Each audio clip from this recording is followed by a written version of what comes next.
Big changes for the peer-to-peer industry. For more on this, Owen Fairclough spoke with Nav Athwal. He is the CEO of RealtyShares, an online platform that crowdfunds real estate investments. Owen began by asking him if the peer-to-peer industry was threatening established banks.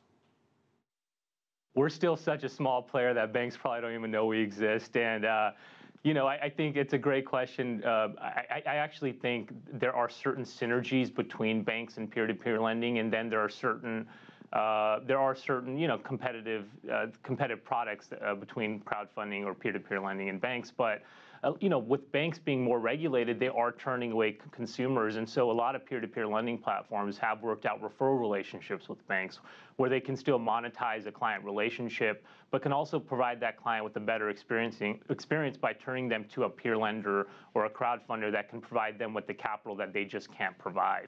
Many of these crowdfunding companies, peer-to-peer lenders, have a strong social dimension to what they do. Is there any danger that when they list and they're now answerable to shareholders, is there any danger that the business will change somewhat?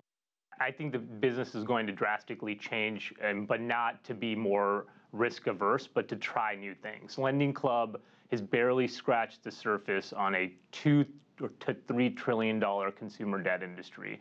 And now it's public. It has a huge war chest. It raised $870 billion in its IPO. The share price popped that first day. So it's going to be looking to do more with that capital, to lend to more borrowers, to lend across borders, to lend internationally, to lend to new verticals or new, they do consumer debt and small business debt, but I'm sure they're going to be looking to do more than just those pieces of the lending puzzle. So I actually think the opposite is going to happen. Lending Club's always been risk averse. They've always only lent to the best borrowers, prime borrowers. They've stayed away from subprime.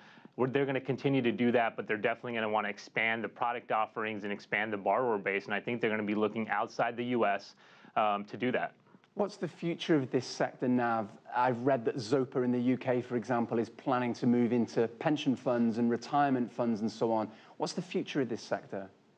So this sector is now 7 years old, and I count that age based on when Lending Club and Prosper were founded, and Zopa. Those are the three pioneers of the industry.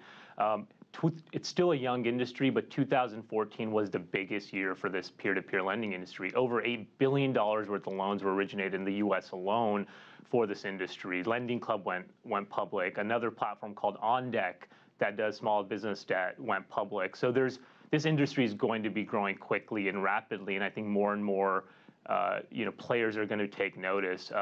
In terms of Zopa's expansion into the retirement and pension fund industry, I think that's a long time coming. If you look at the average age of Zopa investors or lenders, it's actually 51, 52 years of age. So they were already catering to this consumer base. They're just doing it in a bigger way. I mean, if you think about it, if you're retired, you no longer have income coming in, you're going to want to earn some sort of income, and you can't do it through a bank. You can't do it through bonds because of the low yield. So you're looking to park it into a safe vehicle that can still offer you an income to live off of. And so I think this is just going to help accelerate a trend that was already happening in the peer-to-peer lending industry in terms of catering to those that are of retirement age. And I think we'll see it in a bigger way in 2015.